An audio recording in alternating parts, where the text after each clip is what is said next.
15 16 फरवरी तक सांसें रुकी ही रहेंगी, उसके बाद मामला ईज होने लगेगा। मैं दर्शक मित्रों को याद दिलाना चाहता हूं, पिछले हफ्ते ही मैं मकर राशि में 4 ग्रहों की स्थितियों पे आकलन मैंने किया था ज्योतिषीय जवाब में, कि 4 ग्रहों की स्थिति और सूर्य और मंगल जब एक साथ होते हैं तो सूर्य जो होता है राजा बहुत शक्तिशाली हो जाता है, और मकर राशि जो होती है वो राज शक्ति की शक्ति को दिखलाती है।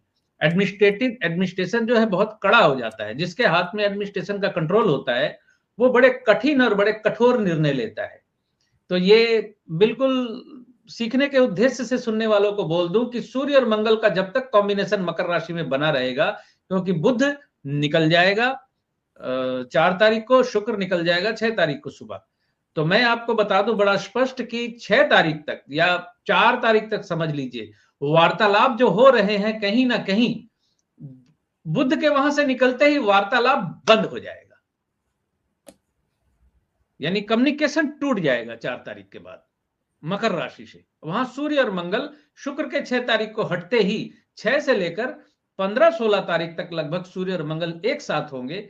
और ये सूर्य मंगल का कॉम्बिनेशन मकर राशि में, क्योंकि काल पुरुष की कुंडली का वो 10म भाव है, एडमिनिस्ट्रेशन का भाव है, काफी कठोर निर्णय होंगे, काफी बड़े कदम उठाए जा सकते हैं, काफी पनिशमेंट दिया जा सकता है इन काइंड ऑफ, मैं जो कहना चाहता हूं जनता के विरुद्ध भी कानून बन सकते हैं। और बड़े देशों के लिए तो छोटे छोटे देश, उनके लिए जनता ही है ना, तो वो भी इंडिकेट करता है इस चीज को।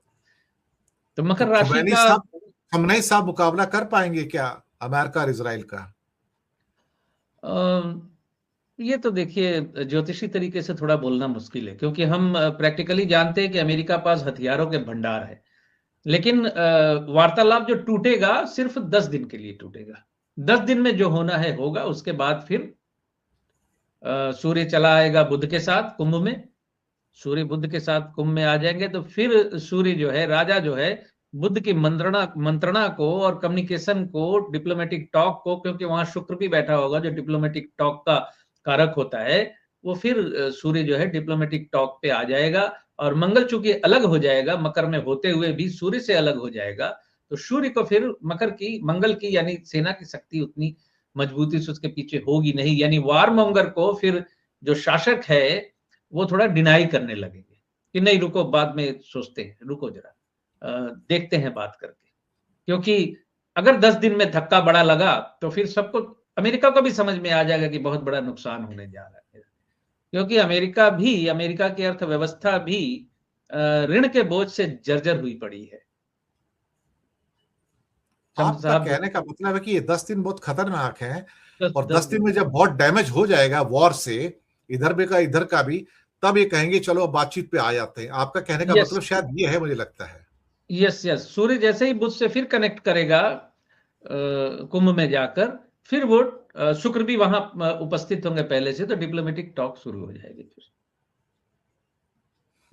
तब डिप्लोमेटिक टॉक शुरू होगी। इसका मतलब अगले आने वाले कुछ दिन जो है काफी खतरनाक हैं। एक और सवाल मैं एग्जैक्ट बोल रहा हूं, तो 4 तारीख को बुध वहां से निकलेगा। ट्रंप अब तक जिसकी सुन रहा है 4 तारीख तक सुनेगा, उसके बाद सुनेगा नहीं अगले 10 दिन तक, यानी कोई भी शासक नहीं सुनेगा उस वक्त। बुध जो कम्युनिकेशन का मुख्य कारक होता है वो टूट जाएगा, वहां से हट जाएगा, थक के तंग होके, जो भी समझ लीजिए, क्योंकि वो तो गोचर में बदलना है उसने। तो बुध वहां रहकर जो बुद्धिमानी वाली बातें कर रहा है, टॉक को जिंदा रख रहा है, वो टॉक स्टॉप हो जाएगा 5 तारीख को।